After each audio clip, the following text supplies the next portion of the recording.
Well, we are finally getting some legal movement in the Jonathan Majors case, and this will dictate what really does happen with the actor as far as the MCU goes. So let's break into today's news, talk about what happened in court, and what the next steps will be for the Marvel Studios actor.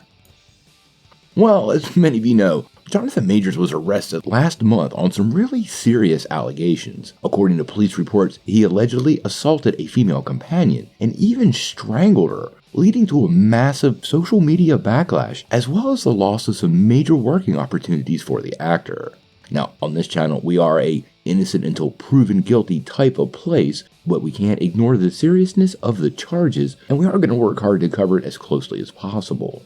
Now, earlier today, we got an update via Deadline, and apparently the legal proceedings for this whole case have started moving forward, and we'll probably get to know some real facts really soon. Apparently, the actor made his first court appearance on Tuesday morning via Zoom regarding the current status of the case.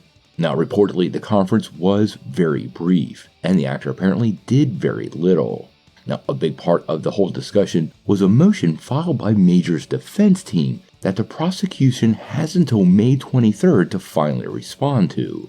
The actor is set to return to court on June the 13th, and that will be the date that they decide on the facts and relevancy of that motion. Now, if he doesn't turn up for court, which I can't imagine will happen, they will issue an arrest warrant within 48 hours, but that's pretty standard operating procedure for this type of legal process.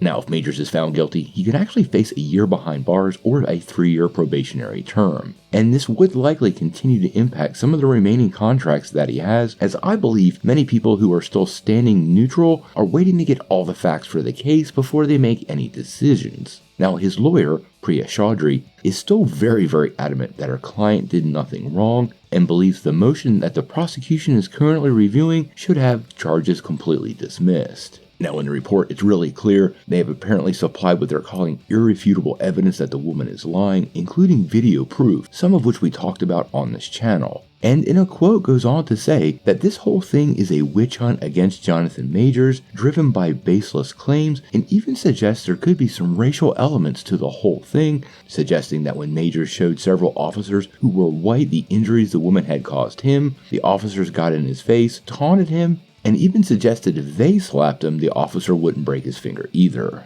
Many fans are wondering if he will be recast as Kang, and we are hearing reports Marvel and Disney are already working on that possibility. Ultimately, I think the court process needs to play its way out. If the actor is found guilty, it's a cut and dry case. But if he's not, Marvel and Disney are going to find themselves in a very interesting position because there has been other indications of problems with the actor, and should they invest hundreds of millions of dollars into a project to have the main actor in the movie somehow end up in legal trouble again, well, that's an expense I don't think they'll ultimately want to take a risk on. Now, obviously the details of the case and the truth matter here, and I am looking forward to seeing what comes out in the court process. Like we've said all along, we want to wait and see what the real truth of the matter is. Ultimately, how the court case works out, well, we're gonna have to wait and see.